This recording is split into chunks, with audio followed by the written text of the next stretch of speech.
प्रिय मित्रांनो नमस्कार. माझं नाव डॉक्टर दिनेश भोसले.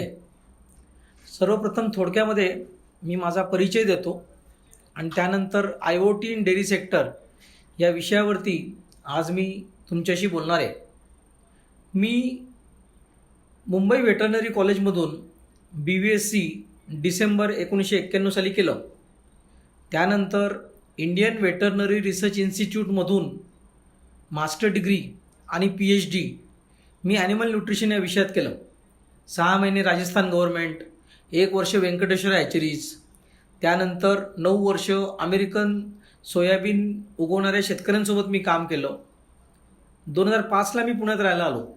ऑलटेक या अमेरिकन कंपनीमध्ये 17 देशांचा मी टेक्निकल मॅनेजर होतो. 2007 साली AB विस्ता या ब्रिटिश कंपनीला भारतात ऑफिस सुरू करायचं होतं. मी 2007ला त्यांना जॉईन झालो आणि सध्या गेले 17 वर्ष झाले AB विस्ता या फीड सप्लिमेंट कंपनीसोबत मी साऊथ एशियाचं काम बघतो. भारतातली लाईफस्टॉक सेक्टरची जी सर्वात मोठी संस्था आहे क्लेफम ऑफ इंडिया, तिचा मी 10 वर्षापूर्वी अध्यक्ष होतो. पोल्ट्री फेडरेशन ऑफ इंडिया नावाची एक संस्था आहे, त्या संस्थेचा मी ट्रेझरर, सेक्रेटरी आणि व्हाईस प्रेसिडेंटसुद्धा होतो. मित्रांनो, गेल्या 26 वर्षात मी भारत, पाकिस्तान, बांगलादेश, श्रीलंका, नेपाळ इथल्या वेटरनरी डॉक्टरांसोबत आणि शेतकऱ्यांसोबत काम केलेलं आहे. सायंटिफिक डेअरी फार्मिंग कशी करायची, सायंटिफिक पोल्ट्री फार्मिंग कशी करायची, फिश फार्मिंग कशी करायची या विषयाबद्दल मी शेतकऱ्यांना आणि इंडस्ट्रीला मदत करत आलेलो आहे. गेल्या 10 वर्षात ॲनिमल हजबंड्री क्षेत्रामध्ये भरपूर स्टार्टअप कंपन्या सुरू झाल्या आणि या स्टार्टअप कंपन्यांनी टेक्नॉलॉजीचा वापर करत आपल्या वेटरनरी डॉक्टरांना त्याची कशी मदत होऊ शकते किंवा आपल्या शेतकऱ्यांना त्याची कशी मदत होऊ शकते याबद्दल त्यांनी खूप काम केलं. सध्या मी RET टेक्नॉलॉजी नावाच्या एका स्टार्टअप कंपनीला मेंटर करतो आहे आणि त्यांनी एक नेक सेन्सर बनवलेला आहे गाईसाठी की ज्याचा उपयोग आपल्या शेतकऱ्यांसाठी पण होऊ शकतो आणि वेटरनरी डॉक्टरांनासुद्धा ही टेक्नॉलॉजी कळली पाहिजे. त्यामुळेच आजचं हे जे प्रेझेंटेशन आहे ते मी आज देत आहे. मी माझं पॉवर पॉईंट प्रेझेंटेशन तुमच्यासोबत शेअर करतो. IoT म्हणजे काय? आपल्या सर्वांना इंटरनेट माहीतच आहे. त्यामुळे IoTचा फुल फॉर्म जो आहे तो आहे इंटरनेट ऑफ थिंग्स. म्हणजे इंटरनेटच्या माध्यमातून भरपूर गोष्टी आपण जोडू शकतो. सेन्सर आहे, सॉफ्टवेअर आहे, हार्डवेअर आहे, इंटरनेट आहे, डेटा आहे.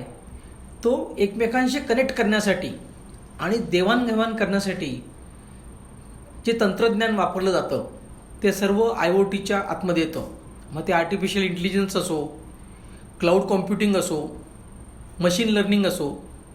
आणि याचा फायदा काय होतो की हे जे मशीन्स एकमेकांशी जोडले जातात त्याच्यामध्ये मॅन्युअल इंटरफेरन्स करूनसुद्धा आपण डाटा गोळा करू शकतो किंवा मानवी हस्तक्षेपाची आवश्यकता नसतानासुद्धा आपण डेटा आणि कनेक्टिव्हिटीचा लाभ घेऊन आपण जे काही काम करतो आहे ते आपण अधिक चांगल्या प्रकारे कसं करू शकतो याबद्दल ही टेक्नॉलॉजी आहे. ॲग्रिकल्चर, ॲनिमल हजबंड्रीमध्ये सुद्धा ही टेक्नॉलॉजी आता पूर्ण जगामध्ये वापरली जाते. सर्वप्रथम ही अमेरिका, युरोप, ऑस्ट्रेलिया, न्यूझीलंड यासारख्या प्रगत देशामध्ये सुरू झाली. म्हणजे भारतामध्ये 60 ते 70% आपली जी लोकसंख्या आहे ती शेती करते. पण जर तुम्ही अमेरिकेत गेलात तर तिथं फक्त 2% लोकच शेती करतात. नेदरलँडसारखा देशसुद्धा जर आपण बघितलं तर फक्त 5% लोकच शेती करतात.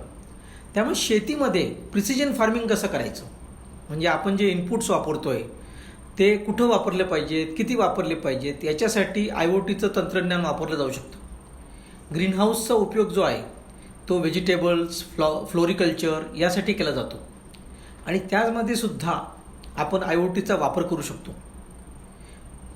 जर तुम्ही अमेरिकेत गेलात तिथं बीफसाठी सुद्धा गायी पाळल्या जातात, तिथं दुधासाठी सुद्धा गायी पाळल्या जातात आणि शेतकऱ्यांकडे 50 पासून 10,000 पर्यंत गायी असतात. मध्ये विविध तंत्र त्यामुळे पशुधन निरीक्षण करणं हे त्यांना कठीण जातं. त्यामुळे अशा वेळी तिथला जो शेतकरी आहे तो टेक्नॉलॉजी वापरतो. इव्हन आपल्याकडे 5, 10, 15, 20 जरी गायी असल्या आणि मुक्त संचार गोठा जरी असला तरी सगळ्यांवरती लक्ष ठेवणं आपल्याला कठीण जातं, कारण शेतकऱ्याच्या मागे अजून कामं असतात. आता फॉरेन कंट्रीमध्ये रोबोटिक्सचा सुद्धा वापर हा डेअरी फार्मिंगमध्ये आणि ॲग्रिकल्चरमध्ये व्हायला लागलेला आहे. तर इथंसुद्धा IoT टेक्नॉलॉजी जी आहे ती कंपन्या आणि स्टार्टअप कंपन्या वापरत आहेत. मित्रांनो, तुम्हा सगळ्यांना ड्रोनबद्दल माहिती आहे. तुम्ही एखाद्या लग्नामध्ये किंवा एखाद्या कार्यक्रमामध्ये ड्रोनने फोटोग्राफी होते बघितलं असेल. हल्ली डिफेन्सच्या क्षेत्रामध्ये सुद्धा ड्रोनचा वापर होतो आणि ॲग्रिकल्चर, ॲनिमल हजबंड्री या क्षेत्रामध्ये सुद्धा आपण ड्रोनचा वापर करू शकतो. आपण आपल्या शेतीचं मॉनिटरिंग करू शकतो, आपण प्रिसिजन फार्मिंग करू शकतो. आपला डाटा आपल्या मोबाईलवरती, आपल्या लॅपटॉपवरती आपल्याला दिसू शकतो. काही ठिकाणी शेतकरी ॲक्वापोनिक्स करतात, म्हणजे पाण्यामध्ये झाडं उगवतात. तर त्याचासुद्धा डाटा, ती झाडं लहान आहेत, मोठी आहेत, त्यांना फर्टिलायझरची आवश्यकता आहे, या सर्व गोष्टींसाठी IoT टेक्नॉलॉजी वापरली जाऊ शकते. सगळ्यात महत्त्वाचं असं सप्लाय चेन, कारण दूध असो, व्हेजिटेबल्स असो, फळं असो, हे आयटम सगळे पेरिशेबल आयटम आहेत, लवकर नासतात. त्यामुळे लवकरात लवकर आणि चांगल्या क्वालिटी मेंटेन करून ती आपल्या ग्राहकापर्यंत कसं पोहोचवता येईल यासाठी सुद्धा आपल्याला IoTचा वापर करता येतो. आता दिवसेंदिवस जसं शहरीकरण होत चाललेलं आहे तसं जसं आपली जंगलं संपत चाललेली आहेत. त्यामुळे आणि जंगलांमध्ये आग पण लागतात. त्यामुळे जंगलांचं मॉनिटरिंग करण्यासाठी सुद्धा आपण IoTचा उपयोग जो आहे तो करू शकतो. आता इथे एक चित्र दाखवलेलं आहे की आपल्या शेतकऱ्याच्या शेतामध्ये आपण या सर्व टेक्नॉलॉजी वापरून आपल्या जनावरांवरती लक्ष ठेवू शकतो. मग व्हर्च्युअल फेन्सिंग असेल, स्मार्ट कॅमेरा असेल, एन्व्हायरमेंटल सेन्सर असतील, ड्रोन असेल, बेस स्टेशन असतं, त्यानंतर जो तिथला केअरटेकर असतो त्याच्याकडे सगळी माहिती असते. आपण जनावरांच्या गळ्यामध्ये किंवा जनावरांच्या पायांवरती आपण हे डिव्हाइस लावू शकतो आणि शेतकरी, व्हेटरनरी डॉक्टर यांच्यापर्यंत हा डाटा आरामात पोचू शकतो. मित्रांनो, आपल्या गाई म्हशींना त्यांना जेव्हा तहान लागेल तेव्हा प्यायला पाणी मिळालं पाहिजे. त्यामुळे आपण आपल्या शेतकऱ्यांना सांगतो की मुक्त संचार गोठा करा. आपल्याला त्यांना हिरवा चारा, सुका चारा, पशुखाद्य या गोष्टी दिल्या पाहिजेत. आणि गाय किती तास रवंथ करते, गाय किती तास बसते, किती तास उभी राहते, गाय जेव्हा माझावरती येते तेव्हा तिचे काय लक्षणे ती दाखवते, हा जो मोबिलिटी पॅटर्न असतो हा सुद्धा आपण IoTच्या माध्यमातून रेकॉर्ड करू शकतो. त्यानंतर तापमान किती आहे फार्ममधलं आणि बाकी जे एन्व्हायरमेंटल फॅक्टर असतात त्यांचं पण मॉनिटरिंग करू शकतो. सगळ्यात महत्त्वाचं म्हणजे आपली गाय आजारी आहे की निरोगी आहे याच्या बाबतीतली माहिती आपल्याला IoTच्या माध्यमातून शेतकऱ्यापर्यंत किंवा व्हेटरनरी डॉक्टरांपर्यंत आपण पोचू शकतो.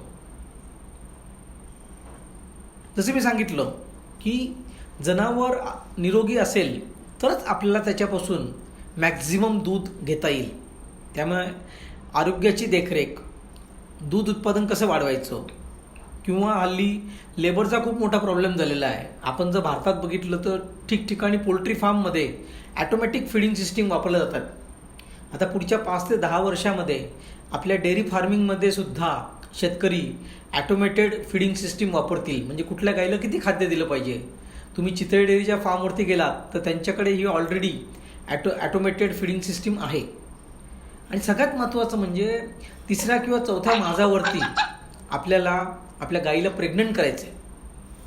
त्यामुळे मित्रांनो, रिप्रोडक्टिव्ह हेल्थ मॉनिटरिंग जी आहे ती खूप महत्त्वाची आहे. आणि आपण आपल्या ऑफिसमध्ये बसून रिमोट मॉनिटरिंग कशी करू शकतो यासाठी आपल्याला IoTचा उपयोग होऊ शकतो. आणि सगळ्यात महत्त्वाचं म्हणजे ही गाय पुन्हा माझ्यावरती कधी येणार आहे, हिला आपण कधी भरवायचं आहे, हिचं काविंग कधी होणार आहे, हिचा ड्राय पिरियड कधी असणार आहे, या ज्या प्रिडिक्टिव्ह ॲनालिटिक्स असतात त्याबद्दल सुद्धा आपल्याला IoTतर्फे मदत मिळू शकते. इथं दाखवलेलं आहे की हा डाटा कसा गोळा होतो. म्हणजे आपल्या ॲनिमल्सना आपण जे सेन्सर लावलेलं आहे त्या सेन्सरच्या माध्यमातून त्या फार्ममध्ये जो एक मोडेम असतो त्या मोडेमच्या द्वारे हा डाटा इंटरनेटच्या उपयोगाने क्लाउडमध्ये जातो. क्लाउडमधून तो जे आर्टिफिशियल इंटेलिजन्स कॉम्प्युटिंग सिस्टीम असते तिथं जातो. तिथं त्याचं ॲनालिसिस होतं आणि शेतकऱ्याच्या मोबाईलमध्ये जे ॲप आहे त्या ॲपवरती त्या गाईबद्दलचा किंवा कोंबड्यांबद्दलचा किंवा डुकरांबद्दलचा डाटा जो आहे तो शेतकऱ्याला पण दिसतो आणि व्हेटरनरी डॉक्टरला जर ॲक्सेस असेल तर त्यालासुद्धा हा डाटा दिसू शकतो. तसं मी म्हणालो की आपल्या इथे हीट स्ट्रेस हा खूप मोठा प्रॉब्लेम आहे.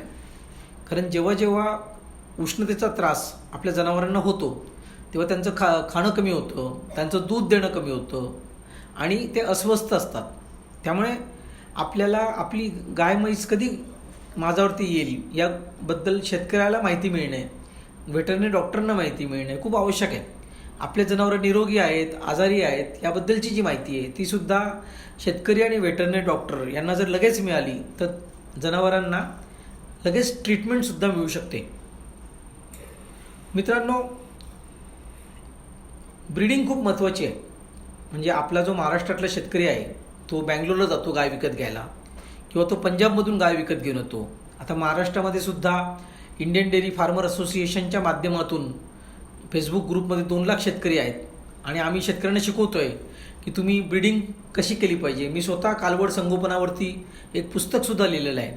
ते पुस्तक व्हेटरनरी डॉक्टर आणि शेतकऱ्यांसाठी दोघांसाठी तेवढंच उपयोगी आहे. आणि इथं जो काऊ नेक सेन्सर आहे त्याचा फोटो दाखवलेला आहे की त्याच्यामध्ये बेल्ट असतं, त्याच्यामध्ये लूप असतं, त्याच्यामध्ये सेन्सर डिव्हाइस असतो आणि त्याच्यामध्ये गाईचा नंबर असतो आणि हे गाईच्या गळ्यात राहावं नेहमी त्यासाठी खाली एक वजन बांधलेलं असतं. मी तुम्हाला प्रेझेंटेशन संपल्यानंतर हा सेन्सर दाखवणारच आहे. तसंच स्टेलॅबसारख्या ज्या स्टार्टअप कंपन्या आहेत त्या मिल्क सप्लाय चेनमध्ये IoTचा उपयोग करतात. म्हणजे गाईने दूध दिल्यानंतर ते बल्क मिल्क कूलरमध्ये जाईल, त्यानंतर ते प्रोसेसिंग प्लॅन्टमध्ये जाईल, त्याच्यापासून प्रॉडक्ट बनतील, मग ते प्रॉडक्ट्स डिस्ट्रीब्युटरकडे जातील आणि डिस्ट्रीब्युटरकडून ते प्रॉडक्ट मग शेवटी ग्राहकापर्यंत जातील. तर या सर्व गोष्टींमध्ये सुद्धा IoTचा उपयोग जो आहे तो कंपन्यांनी केलेला आहे. मित्रांनो, neck sensor, automatic milking machine, feed management system किंवा गाईला उन्हाचा त्रास तर होत नाही ना याच्यासाठी ट्रॅकर आपण आपल्या फार्ममध्ये वापरू शकतो. म्हणजे फक्त भारतामध्ये 10 कोटी म्हशी आहेत, भारतामध्ये 20 कोटी गायी आहेत, पण आपण जर बघितलं फक्त 8% जनावरांचं दूध जे आहे ते मिल्किंग मशीनने काढलं जातं. ते माझी विनंती आहे की तुम्ही व्हेटरनरी डॉक्टर आहात, तुम्ही पॅरावेट्स आहात, तुम्ही प्रगत शेतकरी आहात, तुम्ही स्वतः मिल्किंग मशीन वापरलंच पाहिजे आणि आपल्या भागातल्या सर्व शेतकऱ्यांनासुद्धा मिल्किंग मशीनबद्दल सांगितलं पाहिजे. याच्या व्यतिरिक्त चाप कटर मशीन वापरलं पाहिजे. याच्या व्यतिरिक्त हे जे नेक सेन्सर्स आहेत हे आपण आपल्या गाईसाठी वापरले पाहिजेत. हीट स्ट्रेससाठी जे ट्रॅकर आहेत ते सुद्धा आपण आपल्या फार्ममध्ये वापरले पाहिजेत. मित्रांनो, आपण जर नेक सेन्सरबद्दल बोलायचं झालं तर सगळ्यात महत्त्वाचं म्हणजे जर आपली गाय सायलेंट हीट दाखवत असेल तर त्याबद्दलची माहितीसुद्धा शेतकऱ्याला आणि व्हेटरनरीला मिळू शकतो. गायीने 8 ते 10 तास रवंथ करणं आवश्यक आहे, तेव्हाच ती आपल्याला मॅक्झिमम दूध देईल. त्यामुळे गायीने किती वेळ रवंथ केलं याच्याबद्दलची जी माहिती आहे ती पण आपल्याला मिळू शकते. आणि 305 दिवसामध्ये एका लॅक्टेशनमध्ये आपण मॅक्झिमम दूध आपल्या गायींपासून घेऊ शकतो. याच्या व्यतिरिक्त गायींना कुठले कुठले रोग होतात त्याच्याबद्दलची आपण माहिती शेतकऱ्यापर्यंत पोहोचू शकतो आणि अर्ली आयडेंटिफिकेशन जे आहे रोगांचं ते आपल्याला माहिती मिळू शकते. आणि शेतकऱ्यांचं उत्पन्न वाढेल, शेतकऱ्यांचा वैद्यकीय खर्च जो आहे तो जर कमी झाला आणि गायी जर निरोगी राहिल्या तर आपल्याला नक्कीच त्याचा फायदा होणार. आणि मित्रांनो, आपण आपल्या ज्या गायी आहेत त्या मुक्तसंचार गोठ्यामध्ये जेव्हा असतात तेव्हा आपण आपल्या मोबाईलवरती आपण त्या आपल्या गावात असो किंवा आपण कुठेतरी बाहेर गेलेलो असो तिथंसुद्धा आपल्याला आपल्या मोबाईलवरती दिसतंय की आपली गाय सध्या काय करते. हा नेक सेन्सरचा जो आहे तो फायदा आहे. मित्रांनो, या सगळ्या गोष्टी ज्या लिहिलेल्या आहेत त्या आपण ऑलरेडी कव्हर केलेल्या आहेत. आपण जर बघितलं तर 27 ते 28 रुपये 1 लिटर दूध तयार करण्याची खर्च आहे. तर त्यामुळे हा खर्च कसा कमी करता येईल अजून. आणि हल्ली ॲनिमल वेलफेअरबद्दल पण बोललं जातं. गायी जेव्हा पचन करतात तेव्हा मिथेन गॅस सोडतात, कार्बन डायऑक्साईड गॅस सोडतात, त्याच्याबद्दल पण बोललं जातं. तर याबद्दलसुद्धा आपल्याला माहिती मिळू शकते. आणि 13 ते 14 महिन्यात आपल्याला आपल्या गायींपासून पुन्हा वासरू मिळणं आवश्यक आहे. म्हशींमध्ये 14 ते 15 महिन्यामध्ये आपल्याला वासरू मिळणं पुन्हा आवश्यक आहे. आणि आपला जो गाई म्हशींचा डाटा आहे, तुम्ही LDO असाल, तुम्ही पॅरावेट असाल, तर तुमच्या एरियामध्ये किती गायी आहेत, किती म्हशी आहेत, आर्टिफिशियल इन्सेमिनेशन किती गायींवरती झालं, कुठं गायी रिपीट झाल्या, हा सगळा जो डाटा आहे तो तुमच्याकडे जर असला तर तुम्हाला तो कामास येईल. आणि हल्ली लेबर हा खूप मोठा प्रॉब्लेम झालेला आहे. त्यामुळे कमीत कमी लेबर वापरून आपल्याला ही सर्व माहिती जर मिळाली तर डेअरी फार्मरचं पण भलं होईल आणि वेटरनरी डॉक्टरवर असलेला ताण हा सुद्धा कमी होईल. हे तर जी RET टेक्नॉलॉजी जी स्टार्टअप आहे, जिला मी मेंटर करतो, त्यांच्या नेक्स्ट सेन्सरचं नाव त्यांनी आयुष्यमान काउफिट असं ठेवलेलं आहे. आणि याच्यामधून तुम्हाला हेल्थचे अलर्ट मिळतात, तापमानाचे अलर्ट मिळतात, ट्रेसेबिलिटी आपल्याला मिळते, गाईचे काय ॲक्टिव्हिटी सुरू आहे, फीड अलर्ट्स मिळतात. आणि सगळ्यात महत्त्वाचं म्हणजे हीट सायकल, काय हीटमध्ये आल्यावरती तिचे अलर्टसुद्धा आपल्याला मिळतात. हे असं मोबाईलमध्ये ॲप दिसतं आणि साधं सोपं ॲप आहे. आणि त्याच्यामध्ये तुम्हाला तुमच्या फार्मवरती जेवढ्या गायी असतील तेवढ्या गायींचा डाटा जो आहे तो तुम्ही बघू शकता. जसं खाली चित्रात दाखवलेलं आहे तशी गाय तुम्हाला दिसते. गाय उभी आहे का, गाय बसलेली आहे का, तर हे सगळं तुम्हाला 3Dच्या रूपामध्ये तुमच्या मोबाईल ॲपमध्ये हे दिसू शकतं. आणि वेगवेगळ्या भाषांमध्ये आहे, म्हणजे इंग्लिश, मराठी, हिंदी आणि इतर भाषांमध्ये सुद्धा आता हे ॲप अवेलेबल आहे. मित्रांनो, गाय देशी असो, म्हैस असो, संकरित गाय असेल, या सगळ्या गायींसाठी आपण हे नेक्स्ट सेन्सर जे आहेत ते वापरू शकतो. बारामती KVK च्या मदतीने या नेक्स्ट सेन्सरचा अभ्यास केला गेलेला आहे. आणि आर्टिफिशियल इंटेलिजन्स वापरून आपण या गायींचा डाटा एकत्र केलेला आहे. माझा नंबर इथं दिलेला आहे स्लाईडमध्ये, 98 603 15 558. हा नंबर तुम्ही नोट करून ठेवा. मी जर फोन उचलला नाही तर तुम्ही मला व्हॉट्सॲप मेसेजने तुमचा प्रश्न पाठवू शकता. आणि हा IoT वेबिनार जो आहे हा यूट्यूबवरती सुद्धा प्रसारित होईल. त्याची लिंकसुद्धा तुम्हाला सगळ्यांना पाठवली जाईल. आणि तुम्हाला नंतर भविष्यात पण काही प्रश्न असतील, तुम्ही ॲनिमल न्यूट्रिशनबद्दलचे प्रश्न किंवा टेक्नॉलॉजीबद्दलचे प्रश्न, ते तुम्ही मला विचारू शकता. आणि पूर्ण महाराष्ट्रातच नव्हे तर भारतामध्ये माझ्या ओळखी आहेत. त्यामुळे तुमच्या प्रश्नांचं उत्तर तुम्हाला लवकरात लवकर परत मिळेल असे आश्वासन मी देतो. आता मी इथं थांबतो.